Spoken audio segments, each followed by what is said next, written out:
नमस्कार दोस्तों, the book society में आपका स्वागत है जहां हम सब्जेक्ट कोड BSDLA 136 की श्रृंखला को आगे बढ़ाते हुए आज इसके तीसरे भाग पर चर्चा करेंगे।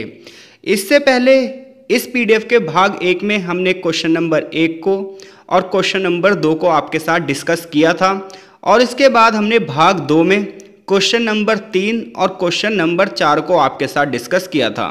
तो यदि आपने अभी उन दोनों वीडियो को नहीं देखा है तो सबसे पहले उन दोनों वीडियो को ज़रूर देख लीजिए ताकि आपके जो 4 क्वेश्चन हैं वो पूरी तरीके से कवर अप हो सकें।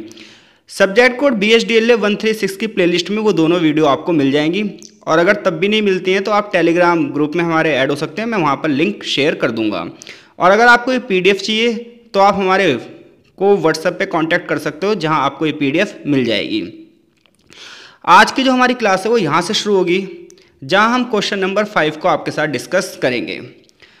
क्वेश्चन है कि शब्दों के विभिन्न स्रोतों का वर्णन कीजिए और ये 10 नंबर में क्वेश्चन आया हुआ था। क्वेश्चन पेपर हम पिछली वीडियो में डिस्कस कर चुके हैं, आप वहाँ से देख लेना।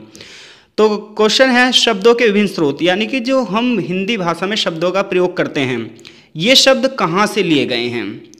तो अगर हम शब्दों के विभिन्न स्रोतों की बात करेंगे तो स्रोतों के आधार पर हिंदी भाषा में शब्दों के 4 वर्ग हैं, यानी कि हिंदी भाषा में जो शब्द लिए गए हैं वो 4 जगह से लिए गए हैं। एक है तत्सम शब्द, एक है तद्भव शब्द, एक है देशज शब्द और एक है बाहरी शब्द। तो अगर ये क्वेश्चन आपका आता है कि भाई शब्दों के विभिन्न स्रोतों का वर्णन कीजिए तो आप बताएंगे स्रोतों के आधार पर हिंदी के शब्दों के कितने वर्ग हैं, 4 वर्ग हैं। पहला वर्ग तत्सम है, दूसरा तद्भव है, तीसरा देशज है, चौथा बाहरी है। अब ये क्या होते हैं इनके बारे में पढ़ लेते हैं। तो देखो तत्सम शब्दों की अगर आप बात करोगे तो तत्सम शब्दों में तत् का अर्थ होता है वह और सम मतलब होता है जैसा ही। यहाँ मैं तत् पे हलंत लगा देता हूँ, हलंत नहीं लगा हुआ है, यह आधा ता है, ठीक है। तो तत् का अर्थ होता है वह और सम माने जैसा ही, यानी कि संस्कृत से मूल रूप से हिंदी में लिए गए शब्द, यानी कि जो शब्द हिंदी में संस्कृत से वैसे के वैसे लिए गए हैं उन शब्दों को तत्सम शब्द कहा जाता है। ध्यान रखना है, तत्सम थोड़ा सा गलत लिखा हुआ है, ता आधा होना चाहिए। तो तत्सम शब्द कौन से हैं? तो तत्सम शब्द वो हैं जो सीधे संस्कृत से आए गए हैं, उनका वैसे का वैसा प्रयोग हिंदी में किया जाता है। यानी कि तत्सम शब्द का मतलब हुआ संस्कृत के समान शब्द। उदाहरण के लिए बालक हो गया, पर्वत हो गया, पुस्तक हो गया, विद्यार्थी हो गया, निराशा हो गया, सत्य हो गया, ये सब तत्सम शब्द हैं।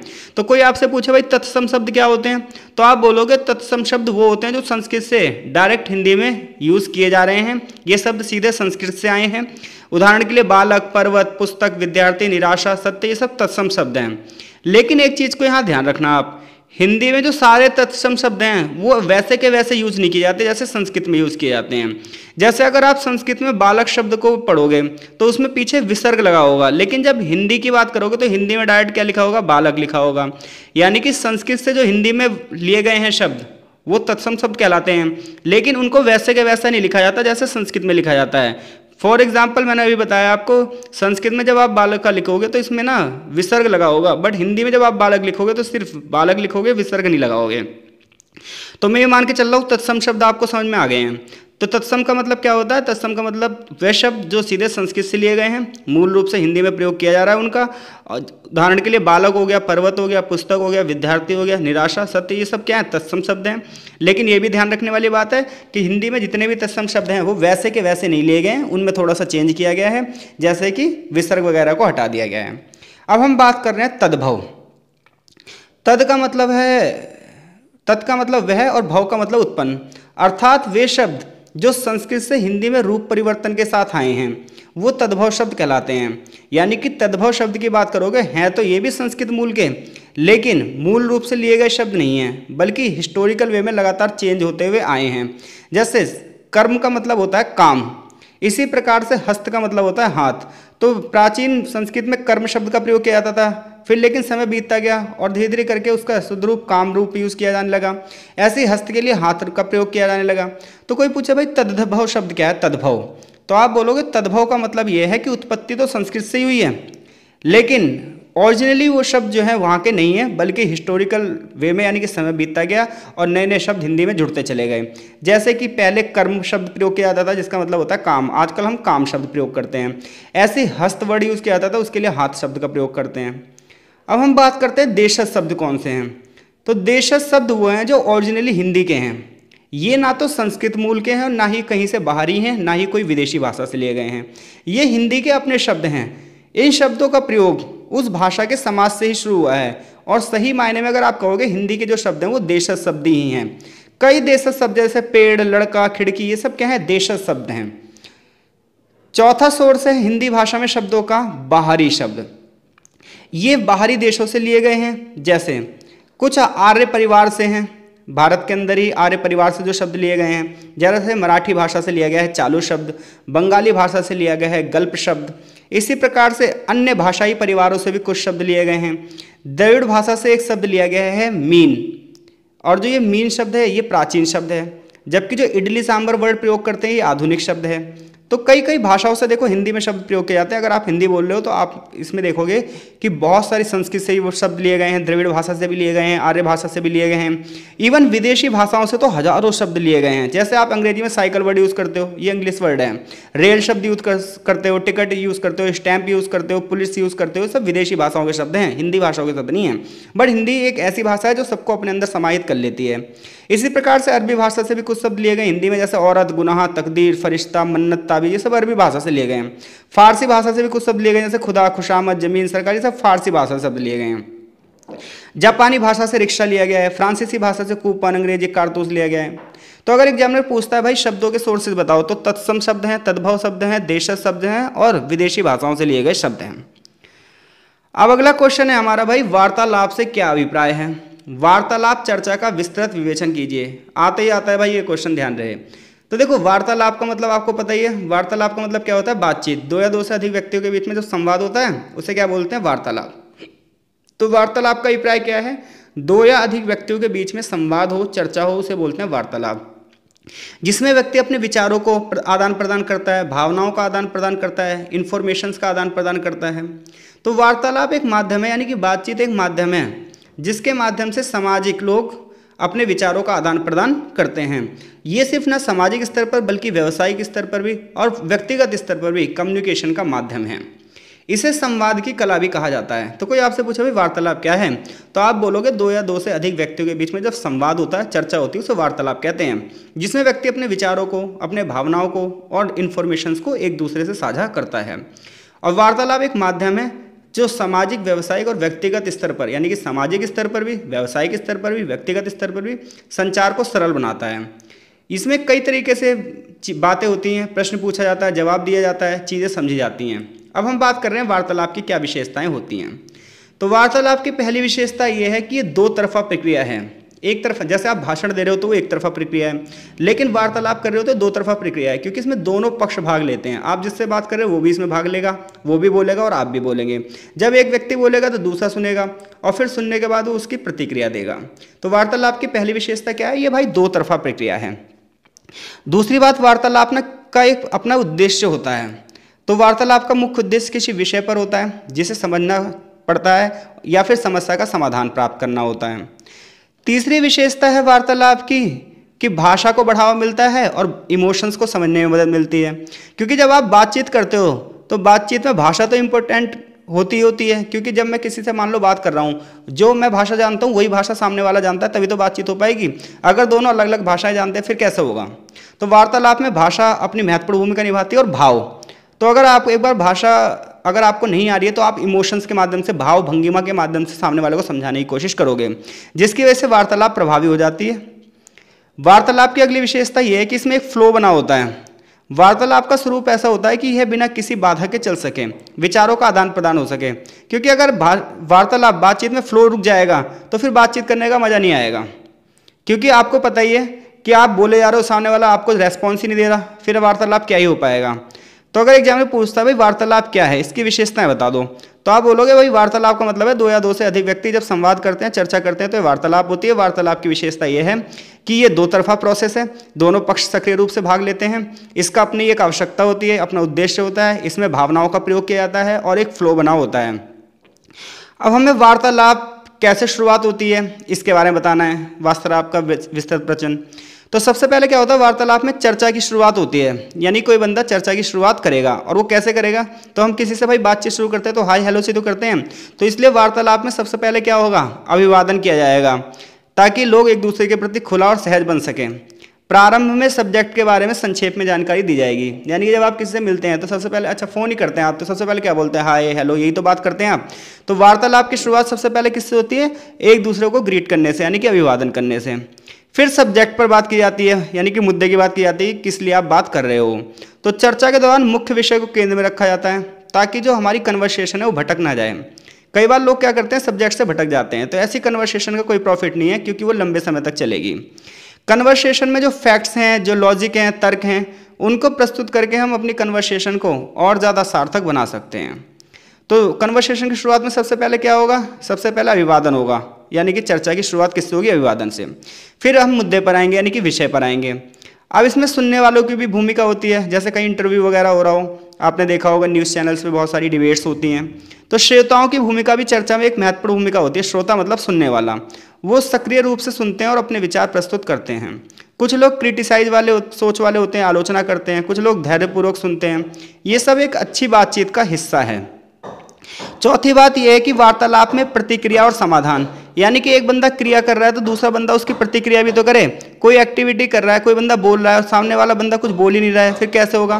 तो चौथे में क्या होता है, वार्तालाप के दौरान हर पक्ष अपनी प्रतिक्रिया देता है, सोच को विकसित करता है, समस्याओं का समाधान खोजता है।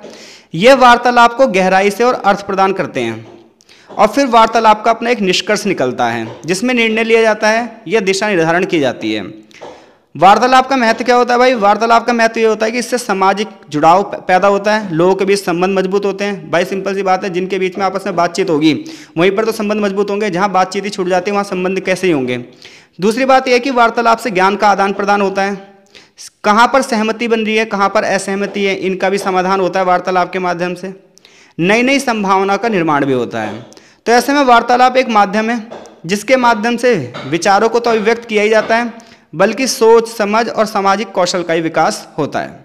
तो अगर क्वेश्चन आ गया वार्तालाप के बारे में तो मैं मान के चल रहा हूँ आप इस क्वेश्चन का आंसर कर दोगे। अगला क्वेश्चन है हमारा कि संपादकीय लेखन से क्या अभिप्राय है, स्पष्ट कीजिए। यानी कि एडिटोरियल क्या होता है, आपसे ये पूछ रहा है संपादकीय लेखन क्या होता है, ये बताओ। तो देखो, अगर आपके घर में अखबार आता है और आप डेली अखबार पढ़ते हैं तो उस अखबार में जो एक पेज होता है वो एडिटोरियल का होता है, जिसमें जो लेखक है वो किसी एक मुद्दे पर अपने विचार प्रस्तुत करते हैं। तो यहाँ पर अगर हम संपादकीय लेखन की बात करें तो संपादकीय लेखन का मतलब ये है कि कोई भी अखबार हो या कोई मैगजीन हो या कोई भी प्रकाशन हो, तो उसमें ऐसे लेख जो किसी महत्वपूर्ण विषय पर या समसामयिक यानी कि करंट अफेयर्स के मुद्दे पर अपने विचार प्रस्तुत करें, तर्क प्रस्तुत करें, सुझाव प्रस्तुत करें, उसे संपादकीय लेख कहते हैं। तो अखबार में एक पेज संपादकीय लेख का जो है वो फिक्स होता है, जिसमें कोई विशेष मुद्दा होता है, उसके ऊपर लेखक अपने विचार प्रस्तुत करता है, उस पर सुझाव देता है, भविष्य में उस समस्या का हल कैसे होगा ये बताया जाता है। ये मान के चलो, अगर आप किसी प्रतियोगी परीक्षाओं की तैयारी कर रहे हो, कॉम्पिटिटिव एग्जाम की तैयारी कर रहे हो, तो ये जो एडिटोरियल होते हैं ना, ये बहुत ही ज़्यादा महत्वपूर्ण होते हैं आपकी कॉम्पिटिशन की तैयारी के लिए। तो इंग्लिश में संपादकीय लेख जिसे एडिटोरियल कहते हैं, ये संपादक या किसी स्पेशलिस्ट व्यक्ति के द्वारा लिखा जाता है।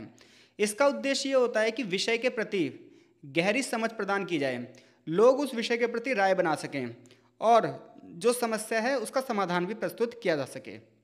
हमें संपादकीय लिखते वक्त निम्नलिखित बातों का ध्यान रखना चाहिए। तो समाचार पत्र में छपने वाला प्रत्येक समाचार, पहली बात तो हमें ध्यान रखना चाहिए कि हर एक न्यूज ना संपादक के योग्य नहीं होती है। यानी कि हर किसी न्यूज पर संपादक अपनी टिप्पणी नहीं कर सकता, क्योंकि समाचार थोड़ा सा ऐसा होना चाहिए जो पब्लिकली जिसकी इंपॉर्टेंस भी हो। तो समाचार के महत्व को ध्यान में रखकर संपादकीय टिप्पणी की जाती है। जैसे कि मान लो कहीं पर इलेक्शन हुए हैं और ईवीएम के ऊपर कुछ बात करनी है तो इसके ऊपर टिप्पणी की जा सकती है, या इंडिया चाइना के रिलेशनशिप है उसके ऊपर संपादकीय टिप्पणी की जा सकती है, या इजराइल और ईरान का जैसे अभी वॉर चल रहा है इस समय तो इसके ऊपर टिप्पणी की जा सकती है, या जैसे एनवायरनमेंट डे है किसी दिन, या कोई स्पेशल डे है किसी दिन, जैसे अभी योगा दिवस आ रहा है उस दिन, तो उस पर जो एक्टिविटी हो रही है उसके ऊपर संपादकीय टिप्पणी की जा सकती है। तो ये बात ध्यान रखना कि संपादकीय टिप्पणी जो है वो हर किसी समाचार पर नहीं की जा सकती। तो कोई महत्वपूर्ण विषय हो जिसका लोगों से जुड़ाव हो, उसका लोगों के ऊपर प्रभाव पड़े, ऐसे विषय पर टिप्पणी करी जाती है, नहीं कि हर किसी के ऊपर टिप्पणी करने लग जाओ। दूसरी बात यह है कि यह भी आवश्यक नहीं है कि संपादकीय जो हो वो समाचार पर ही हो, ये अन्य विषयों पर भी हो सकता है जो अभी समाचार नहीं बना है। यानी कि कोई ज़रूरी नहीं है कि कोई न्यूज़ है उसी के ऊपर संपादकीय हो, वैसे भी कोई विषय उस पर भी संपादकीय लिखा जा सकता है। जैसे मान लो हिंदी का महत्व बताना है आपको, तो हिंदी के महत्व पर भी संपादकीय लिखा जा सकता है, कोई जरूरी नहीं है कि इसके लिए कोई खबर होगी। पर्यावरण के ऊपर संपादकीय लिखा जा सकता है, कार्बन का स्तर बढ़ रहा है इसके ऊपर जो है संपादकीय लिखा जा सकता है। तो कोई जरूरी नहीं है कि कोई न्यूज़ घटी होगी तो उसके ऊपर ही आप संपादकीय लिखोगे। तो कोई महत्वपूर्ण विषय है उसके ऊपर भी लेखक अपनी राय दे सकता है, कोई बड़ी बात नहीं है। जैसे महिला सशक्तिकरण के ऊपर लिख सकता है, बच्चों की पढ़ाई के ऊपर लिख सकता है, शिक्षा के स्तर के ऊपर लिख सकता है। संपादकीय में समाचार पत्र का दृष्टिकोण होना चाहिए। इसके अलावा संपादकीय जो होना चाहिए वो निष्पक्ष होना चाहिए, उसमें कोई विरोध नहीं होनी चाहिए। संपादकीय ठोस होना चाहिए, तार्किक भी होना चाहिए, यानी कि लॉजिकल होना चाहिए, ये नहीं कि भावनाओं में आके कुछ भी लिख दिया, और जनता के लिए लाभकारी भी होना चाहिए। संपादकीय जो है यानी कि एडिटोरियल ज़्यादा लंबा नहीं होना चाहिए, ज़्यादा उलझा नहीं होना चाहिए, क्योंकि जो लंबे संपादकीय होते हैं उनको पढ़ना लोग ज़्यादा पसंद नहीं करते हैं। संपादकीय की जो भाषा है वो सरल होनी चाहिए और सभी को समझ में आने वाली होनी चाहिए, लेकिन साथ ही साथ संपादकीय में विचार ऐसे तगड़े होने चाहिए कि बंदा पढ़ने के बाद उत्तेजित हो जाए, यानी कि संपादकीय थोड़ा सा क्रांतिकारी विषय पर होनी चाहिए। संपादकीय लेखन की विशेषताएं क्या हैं?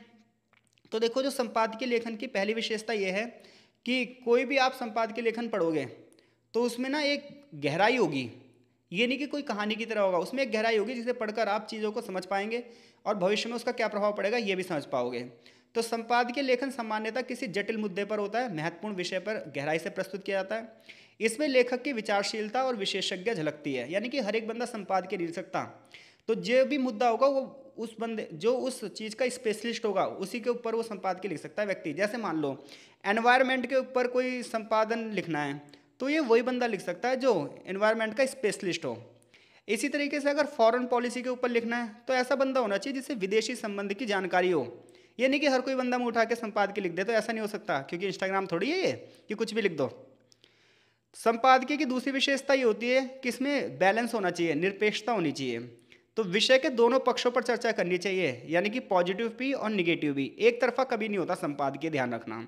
तो किसी विषय पर लिखते हुए उसके पॉजिटिव इम्पैक्ट और निगेटिव इम्पैक्ट दोनों पर ध्यान रखा जाता है ताकि विषय संतुलित हो।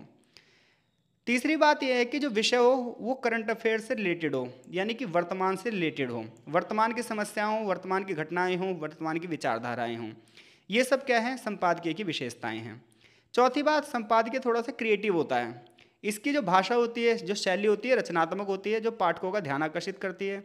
विचारों को स्पष्ट तरीके से और प्रभावशाली तरीके से प्रस्तुत किया जाता है।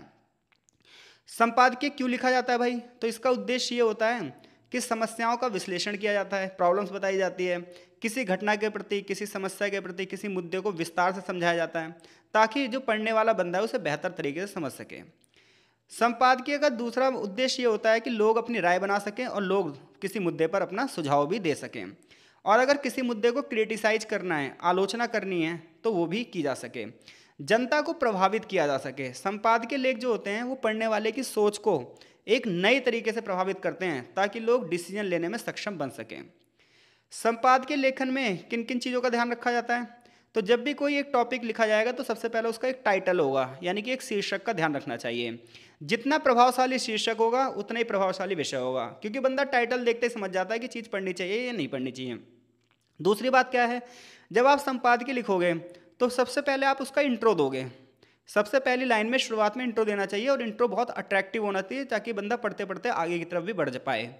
इसके अलावा फिर आते हैं मुख्य भाग पर, जिसमें गहराई से सब्जेक्ट के बारे में बताया जाता है। फिर संपादकीय का निष्कर्ष आता है जो कि अंत में होता है, और इसमें लेखक की राय प्रस्तुत की जाती है। महत्व क्या है संपादकीय लेखन का? तो समाज में इससे जागरूकता बढ़ती है विषय के प्रति, क्योंकि कई बार ऐसा देखा गया कुछ घटनाएं घटती हैं और लोग उस पर अपना विचार देना शुरू कर देते हैं, लेकिन लोगों के विचार जब संपादकीय पढ़कर दिए जाते हैं तो उसमें थोड़ी सी अवेयरनेस होती है, क्योंकि लोगों को पता नहीं होता क्या गलत है क्या सही है। संपादकीय लेखन का दूसरा महत्व यह है कि इससे नीतिगत सुधार हो सकते हैं। एक चिंतनशील समाज का उदय होता है, क्योंकि समाज में लोग अपनी राय तो देते हैं लेकिन उस राय के पीछे कोई लॉजिक नहीं होता। तो जब हम संपादकीय अगर लगातार हम पढ़ रहे हैं तो हमारे शब्दों में ना अलग से ही वजन आ जाएगा, जो हमारे शब्द होंगे वो अलग ही प्रकार के होंगे और हम लोगों से जो है अलग प्रकार से सोचना शुरू कर देंगे। तो संक्षेप में संपादकीय लेखन एक ऐसा मुद्दा है जो पाठकों के विचारों को बढ़ाता है, मुद्दों के प्रति उन्हें जागरूक करता है और समाधान खोजने में उनका मार्गदर्शन करता है। तो कोई आपसे पूछे भाई संपादकीय क्या है, तो आप बताओगे संपादकीय एक ऐसा लेख होता है जो किसी समाचार पत्र में या मैगजीन में या कहीं पर भी संपादकीय रूप में छपता है, और इसका प्रमुख उद्देश्य ये होता है कि लोगों को किसी एक मुद्दे के विषय में गहराई से समझाया जा सके, गहराई से किसी मुद्दे का विश्लेषण किया जा सके। इसके ऊपर आप लिख देना। अगला क्वेश्चन है कि अनुवाद की प्रक्रिया पर प्रकाश डालिए, यानी कि ट्रांसलेशन से आप क्या समझते हो, क्या प्रोसेस होता है ट्रांसलेशन का। तो आप देख रहे हो हिंदी को इंग्लिश में ट्रांसलेट किया जाता है, इंग्लिश को हिंदी में ट्रांसलेट किया जाता है। तो ट्रांसलेशन का प्रोसेस क्या होता है, हमें किन बातों का ध्यान रखना चाहिए ट्रांसलेशन में। तो देखो संस्कृत की डिक्शनरी में ट्रांसलेशन का एक अर्थ दिया गया है कि अनुवाद का मतलब होता है पुनरावृत्ति, यानी कि उसी चीज़ को दोबारा से बताना। और पुनरावृत्ति का अर्थ होता है यानी कि फिर से कहना, लेकिन ये पुनरावृत्ति एक भाषा से दूसरी भाषा में होती है। तो आपसे कोई पूछे भाई अनुवाद क्या है, तो संस्कृत डिक्शनरी में ये दिया गया है, संस्कृत कोश में ये कहा गया है कि अनुवाद का मतलब होता है दोबारा से किसी बात को कहना, लेकिन ये बात दूसरी भाषा में कही जाती है। इंग्लिश में अनुवाद को ट्रांसलेशन कहते हैं, और ट्रांसलेशन की सीधी सी परिभाषा ये है कि एक भाषा में प्रकट किए गए विचारों को वैसे के वैसे ही जब हम दूसरी भाषा में प्रस्तुत कर दें तो उसे अनुवाद कहते हैं। तो किसी भी भाषा के विचारों को दूसरी भाषा में हूबहू उसी तरीके से बताना, कुछ भी चेंज नहीं आना चाहिए, इसे ही ट्रांसलेशन कहते हैं। लेकिन ये ध्यान रहे, जब भी ट्रांसलेशन किया जाता है तो हमेशा फीलिंग ना जो है वो अलग हो जाती हैं, बिल्कुल वैसे के वैसे भाव कभी नहीं आते। तो इस प्रकार से कोई पूछे भाई अनुवाद क्या है, तो अनुवाद के प्रोसेस में एक पार्ट होता है भाषण या संदेश को दूसरी भाषा में रूपांतरित किया जाता है। यह प्रक्रिया भाषाई अनुवाद पर आधारित होती है। इसके साथ साथ इसमें यह भी ध्यान रखा जाता है कि ट्रांसलेशन करते हुए शब्दों के वही अर्थ रहें, वही भाव रहें, वही संदर्भ रहें। अब हमें ट्रांसलेशन करते वक्त किन किन बातों का ध्यान रखना चाहिए, तो देखो अनुवाद की पहली प्रक्रिया यह है कि जिस भी चीज़ का आप अनुवाद कर रहे हो, जिस भी चीज़ का आप ट्रांसलेट कर रहे हो, पहले उसे कई बार पढ़ लो, और पढ़ने के बाद आप उसका अर्थ गहराई से समझ लो। क्योंकि जो ट्रांसलेटर है यानी कि जो अनुवाद करने वाला बंदा है, वो सबसे पहले उस पार्ट की गहराई से समझे, उसे जिसे ट्रांसलेट करना है वो ये देखे कि उस पार्ट का उद्देश्य क्या है, शैली क्या है, उदाहरण क्या है। उदाहरण के लिए क्या चीज़ लिटरेचर से रिलेटेड है या तकनीक से रिलेटेड है या विज्ञापन सामग्री है। क्योंकि अगर हमें किसी चीज़ का ट्रांसलेशन करना है और अगर हम उसे गहराई से उसके अर्थ को ही नहीं समझ पाए तो फिर हम ट्रांसलेशन भी गलती करेंगे। तो हमें सबसे पहले ट्रांसलेशन की प्रक्रिया में ये ध्यान रखना चाहिए, जिस चीज़ का हमें ट्रांसलेशन करना है, जिस चीज़ का हमें अनुवाद करना है, हमें पहले उसे गहराई से समझ लेना चाहिए, कई बार उसे पढ़ लेना चाहिए ताकि हम अच्छे से ट्रांसलेट कर पाएँ। दूसरी बात यह है कि हमें सांस्कृतिक पहलुओं पर भी ध्यान रखना चाहिए।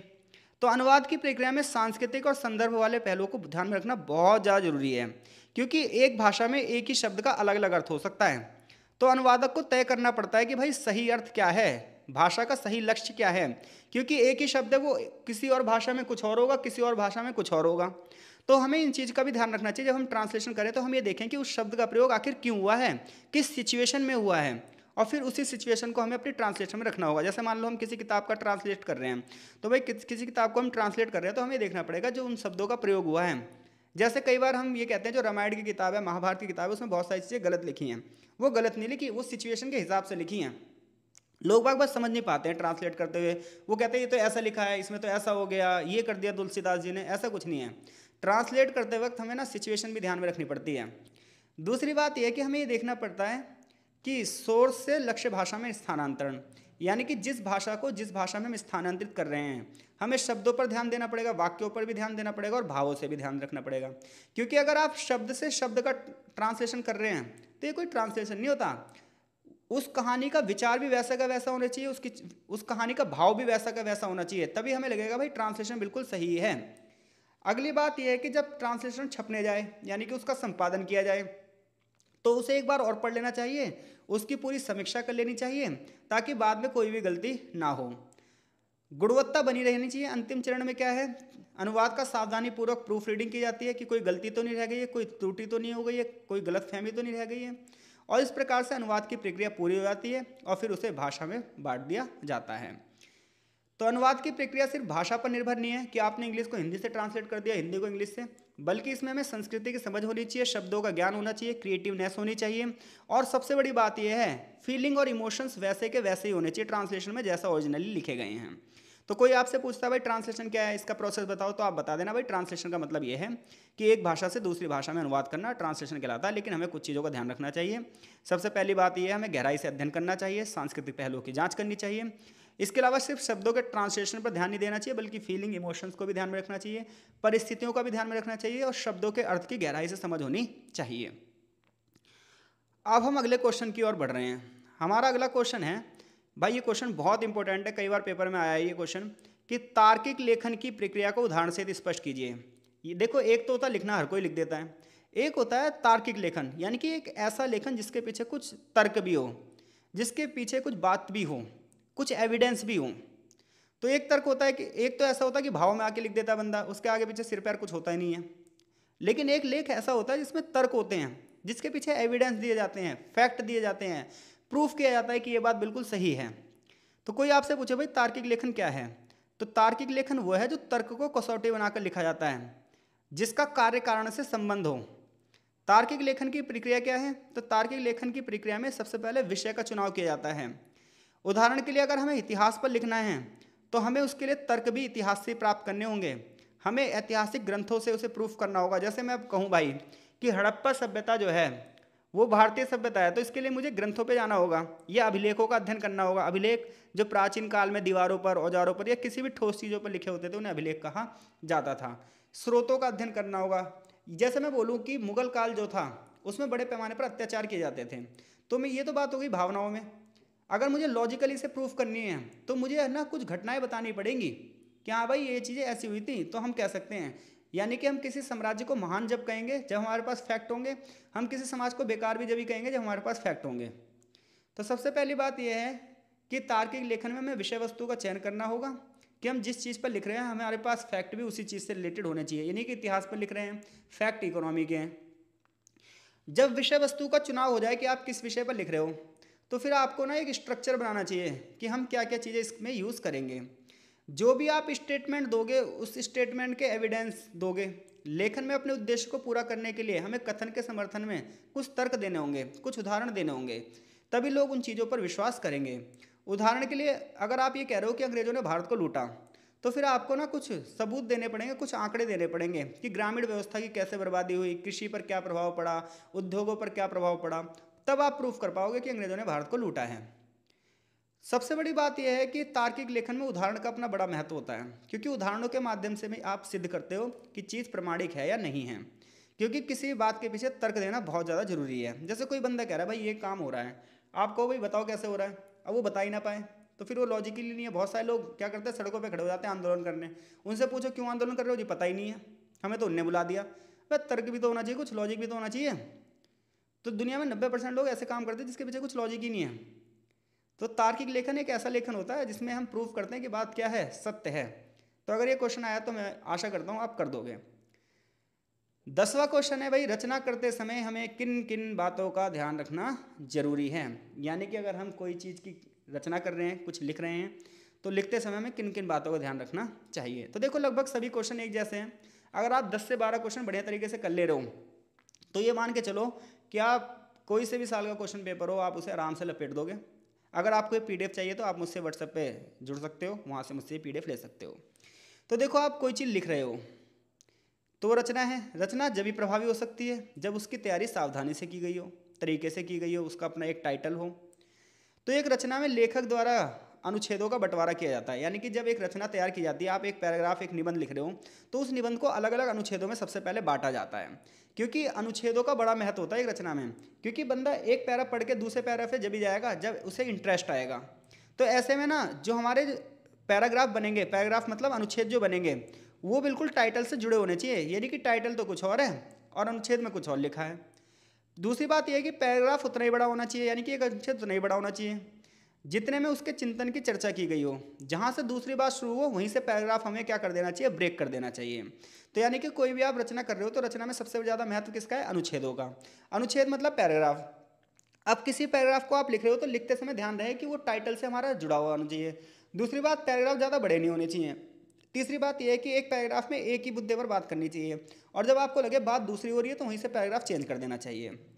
अब बात होती है कि रचना की शुरुआत कैसे करोगे आप। तो किसी भी रचना की जो शुरुआत है वो प्रस्तावना से होती है। यानी कोई भी आप निबंध लिख रहे हो, पैरा लिख रहे हो, तो सबसे पहले उसकी शुरुआत किससे करोगे, प्रस्तावना से करोगे। क्योंकि प्रस्तावना ही रचना का मुख्य परिचय देता है। जितनी बढ़िया प्रस्तावना होगी उतना ही बढ़िया ये मान के चलिए जो है पाठक को लगेगा, पढ़ने वाले को लगेगा। कह रहा है प्रभावशाली जितनी होगी रचना उतना ही लेखन भी प्रभावशाली होगा।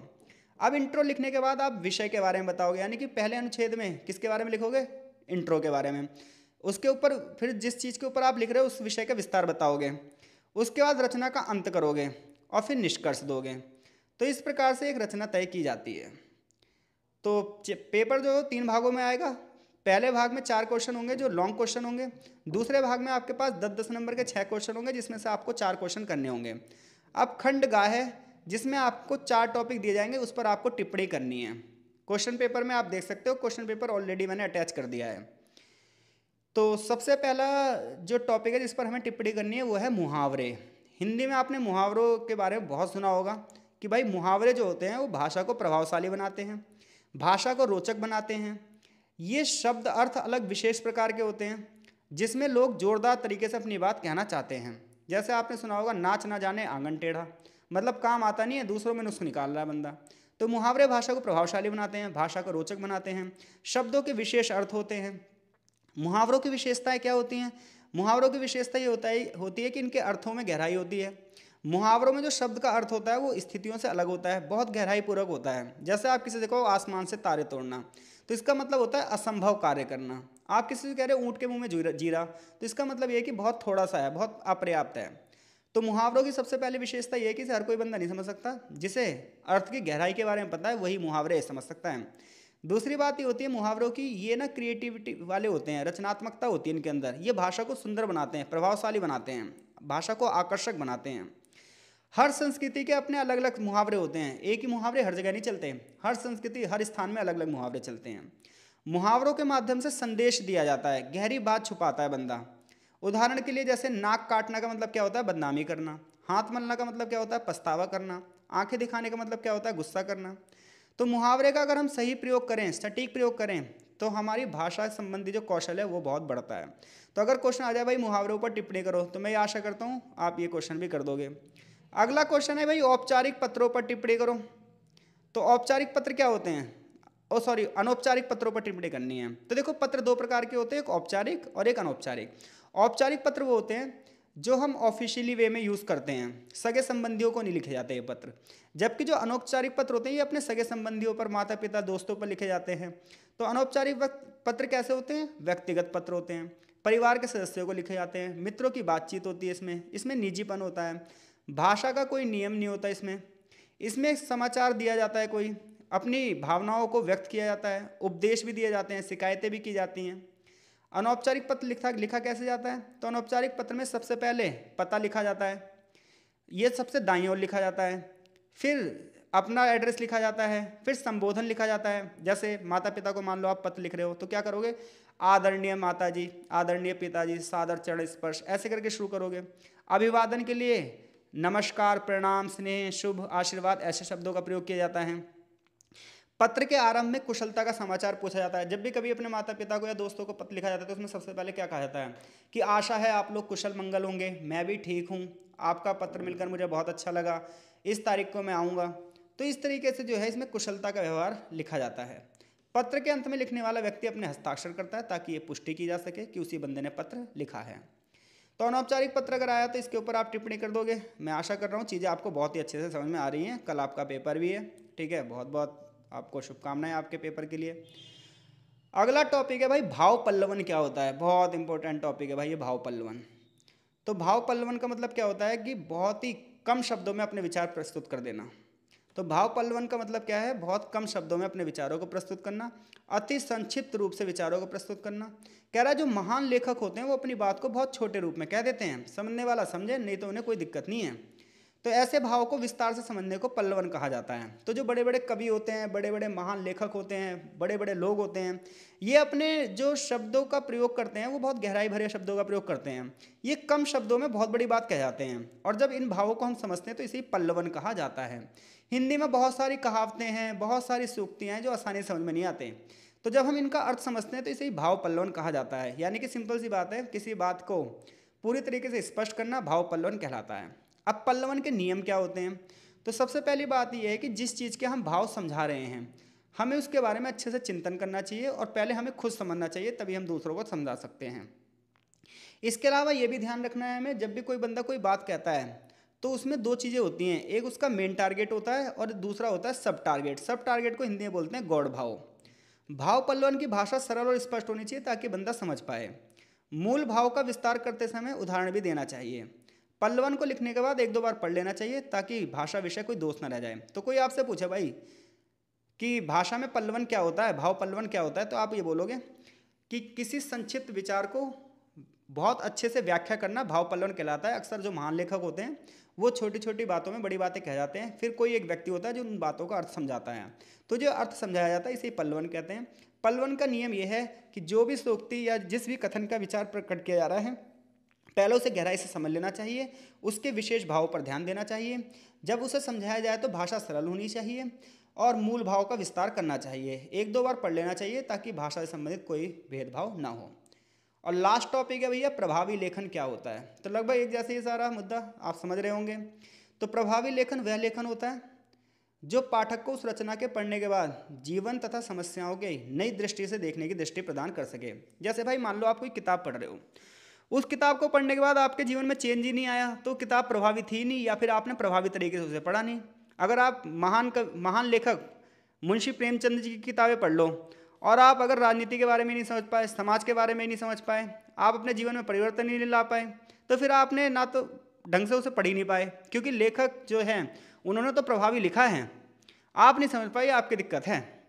तो भैया प्रभावी लेखन वो होता है जिसे पढ़ने के बाद बंदे की ना सोच बदल जाए, समस्याओं को नए तरीके से देखने लग जाए, उसकी बुद्धि उसका दिल भीतर तक प्रभावित हो जाए, तो उसे हम बोलेंगे प्रभावी लेखन।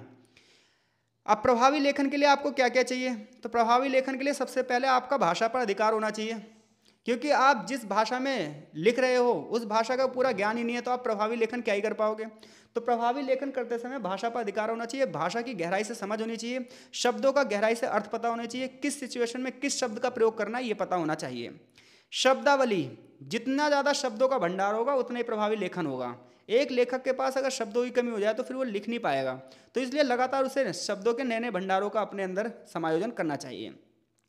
वाक्य विन्यास, यानी कि लिखते समय वाक्यों का प्रयोग बहुत सावधानी से करना चाहिए, विराम चिन्हों का प्रयोग बहुत जो है सावधानी से करना चाहिए, मुहावरों का प्रयोग करना चाहिए, और ग्रामेटिकली अलंकारिता यानी कि बहुत ही अच्छे से संधि समास इन सब का प्रयोग करना चाहिए, अलंकारों का प्रयोग करना चाहिए, और व्याकरण की शुद्धता पर विशेष ध्यान देना चाहिए, क्योंकि व्याकरण की जो अशुद्धता होती है वो अर्थ का अनर्थ कर देती है। तो प्रभावी लेखन वो है जो लोगों की बुद्धि हृदय को प्रभावित कर सके, और फिर उसके बाद आप ये पॉइंट्स बना के 2-3 लाइन में डिस्क्राइब कर देना। अगला टॉपिक है हमारा मसौदा लेखन क्या होता है। तो देखो, मान लो आप किसी सरकारी ऑफिस में काम कर रहे हो, ठीक है, और आपके वहाँ पर एक पत्र आया है। अब उस पत्र का जो आप जवाब दे रहे हो उसके लिए एक ड्राफ्ट तैयार करोगे, इसी को मसौदा लेखन कहते हैं। यानी कि देखो, लगातार जो कार्यालय होते हैं, कोई जरूरी नहीं है सरकारी ऑफिस, प्राइवेट ऑफिस भी हो सकते हैं, तो किसी भी कार्यालय में बड़े पैमाने पर जो पत्राचार होता है, यानी कि पत्र भेजे जाते हैं और पत्र आते हैं, तो ऐसे में जब कोई पत्र आता है उसका जब जवाब दिया जाता है तो उस जवाब देने से पहले सारी चीज़ें अच्छे से एक ड्राफ्ट बनाया जाता है और उसी ड्राफ्ट को मसौदा लेखन पत्र कहते हैं। तो मसौदा लेखन यानी कि ड्राफ्ट लेटर एक प्रारंभिक दस्तावेज है जिसे अंतिम स्वरूप में तैयार करने से पहले लिखा जाता है, यानी कि फाइनल लेटर लिखने से पहले एक लेटर लिखा जाएगा जिसे हम ड्राफ्ट लेटर कहेंगे। इसमें विषय को, प्रस्ताव को और संचार को अच्छे से प्रस्तुत किया जाता है। मसौदा आमतौर पर विचारों को स्पष्ट रूप से व्यक्त करने के लिए रखा जाता है ताकि उसमें अगर कोई गलती हो तो उसे सही कर दिया जाए। जैसे सबसे पहले क्या होगा, एक जो है क्लर्क वो पत्र लिखेगा, उसके बाद वो अधिकारी को भेजेगा कि इसमें सर कोई गलती तो नहीं है, फिर वो बंदा उसे देखेगा। तो ये सब चीज़ें क्या है, ड्राफ्ट लेखन कहलाती हैं, ड्राफ्ट लेटर या मसौदा लेखन पत्र कहलाता है। इसका उद्देश्य क्या होता है, इसका उद्देश्य होता है कि चीज़ों में क्लैरिटी रहे, विचारों और संदेशों को सही तरीके से प्रभावित किया जा सके, सुधार का अवसर हो, यानी कि फाइनल लेटर लिखने से पहले अगर कोई कमी रह गई हो तो उसे सही कर दिया जाए और उसके बाद कोई दिक्कत ना हो उसमें। पूर्णता सुनिश्चित हो, कोई भी महत्वपूर्ण जानकारी जो छूटे ना, और प्रस्तुति का अभ्यास हो जाए लगातार लिखने से। ध्यान देने योग्य बातें क्या है मसौदे में, तो जब भी आप मसौदा लिख रहे हो, ड्राफ्ट लिख रहे हो, तो पत्र संख्या ध्यान से लिखनी है, तारीख ध्यान से लिखनी है, उद्धरण ध्यान से लिखने हैं, संदर्भ ध्यान से लिखने हैं, कोई जरूरी सूचना छूटनी नहीं चाहिए। तीसरी बात यह है कि अनावश्यक विस्तार नहीं होना चाहिए, पत्र जो है संक्षिप्त होने चाहिए, भाषा स्पष्ट और सहज होनी चाहिए, और एक अच्छी शैली में लिखा हुआ होना चाहिए। ढांचा क्या होता है, वही एक टाइटल होगा, एक सब्जेक्ट होगा, सिंपल सी बात है, आपको पता है जब लेटर लिखा जाता है तो उसमें एक टाइटल होता है, एक सब्जेक्ट होता है, फिर किसको लिखा जा रहा है उसको संबोधित किया जा रहा है, फिर पत्र का एक मुख्य भाग होता है, फिर एक निर्देश होता है, फिर एक पृष्ठांकन होता है यानी कि पेज नंबर होते हैं। अगला क्वेश्चन है हमारा विराम चिन्ह, कि विराम चिन्ह क्या होते हैं। तो देखो भाई, किसी भी भाषा में बहुत सारे चिन्हों का प्रयोग किया जाता है, और विराम चिन्ह जो होते हैं यही शब्दों के जो हैं अर्थों को बताते हैं। तो आपने बहुत सारे विराम चिन्हों के बारे में सुना होगा, यूज़ भी किया होगा। तो विराम चिन्ह भाषा को अभिव्यक्त करते हैं, भाषा को स्पष्ट बनाते हैं, भाषा को प्रभावशाली बनाते हैं, भाषा में महत्वपूर्ण भूमिका निभाते हैं। ये भाव दर्शाते हैं, अर्थ दर्शाते हैं, सही ढंग से चीज़ों को समझाते हैं, कुछ विराम चिन्हों की बात कर रहे हैं हम। आपने पूर्ण विराम वाला चिन्ह खूब यूज़ किया होगा, लेकिन कहीं पर भी कर दिया होगा। तो ये वाक्य के अंत में लगाया जाता है पूर्ण विराम। जैसे मैं कहूँ भारत एक महान देश है, तो यहाँ पर हमने पूर्ण विराम जो है सबसे अंत में लगाया है। पूर्ण विराम के बाद आता है अर्धविराम। अर्धविराम सेमीकोलन बोलते हैं इंग्लिश में। इसका उपयोग दो अलग अलग वाक्यों को जोड़ने के लिए किया जाता है। जैसे मैं दिल्ली जाऊंगा फिर मुंबई जाऊंगा, तो एक होता है पूर्ण विराम, एक होता है अर्धविराम। एक होता है अल्प विराम जिसे आप कोमा कहते हो। अल्प विराम जिसे आप क्या कहते हो, कोमा। इसका उपयोग छोटे छोटे भागों को अलग करने के लिए किया जाता है। जैसे मैंने सेब, केला, अंगूर खरीदा, तो इस प्रकार से कोमा का प्रयोग किया जाता है। क्वेश्चन मार्क के बारे में तो आपको पता ही है, क्वेश्चन पूछने के लिए लगाया जाता है। अगर आपको कोई उदाहरण देना है तो उदाहरण के लिए इस प्रकार का चिन्ह प्रयोग किया जाता है, इसे उदाहरण चिन्ह कहते हैं। एक होता है उद्धरण चिन्ह। जब आप किसी के कॉट वैसे के वैसे लिखते हो तो इसे डबल इन्वर्ट कोमा बोलते हैं इंग्लिश में। इसका उपयोग किसी कथन, किसी संवाद के लिए करा जाता है। जैसे मेरा सपना है स्वस्थ भारत, तो इसे क्या कर दिया हमने, डबल इन्वर्ट कोमा में बंद कर दिया। एक होता है एक्सक्लेमेशन साइन, जिसे विस्मयादिबोधक हिंदी में बोलते हैं। जैसे आप अचानक से कहीं शॉक हो गए, वाह कितना सुंदर दृश्य है, तो ये जो वाला जो निशान है इसे विस्मयादिबोधक कहते हैं। एक निशान होता है हाइफन का। इसका प्रयोग शब्दों को जोड़ने और संक्षेप में लिखने के लिए किया जाता है। जैसे भारत चीन की सीमा, भारत और चीन के बीच में हमने किसका यूज़ किया, हाइफन का। तो ये विराम चिन्ह होते हैं, इनका अपना भाषा में बहुत ज़्यादा महत्व है। ये भाषा की स्पष्टता को सिद्ध करते हैं, सुंदरता को बढ़ाते हैं, प्रभावशीलता को बढ़ाते हैं। अगर बिना विराम चिन्हों के कोई वाक्य लिखा जाएगा तो भ्रम पैदा हो सकता है और शब्दों के अर्थों में बदलाव आ सकता है। तो इस प्रकार से हमने जो है ये हिंदी का जो क्वेश्चन पेपर है उसे पूरी तरीके से सॉल्व किया है। आपको बहुत बहुत शुभकामनाएं कल के एग्ज़ाम के लिए। मैं आशा करता हूँ जो हमारी ये वीडियो है वो आपके लिए हेल्पफुल जरूर रही होंगी। हालांकि जो प्रत्येक क्वेश्चन हमने यहाँ पर सॉल्व किए हैं, और मेरे हिसाब से इसी में से कई सारे क्वेश्चन जो है वो पेपर में आने भी चाहिए। बाकी लगभग सबके आंसर सेम है। अगर आपने अच्छे से ये क्वेश्चन पढ़ लिए हैं तो इसके बाद कोई भी क्वेश्चन आपके सामने आ जाए, आप लगभग सही प्रश्नों का उत्तर देने में सक्षम हो जाएंगे। तो मिलते हैं आपसे नेक्स्ट सब्जेक्ट कोड के साथ। तब तक के लिए आपका बहुत बहुत धन्यवाद। कमेंट बॉक्स में अपनी प्रतिक्रिया ज़रूर दें।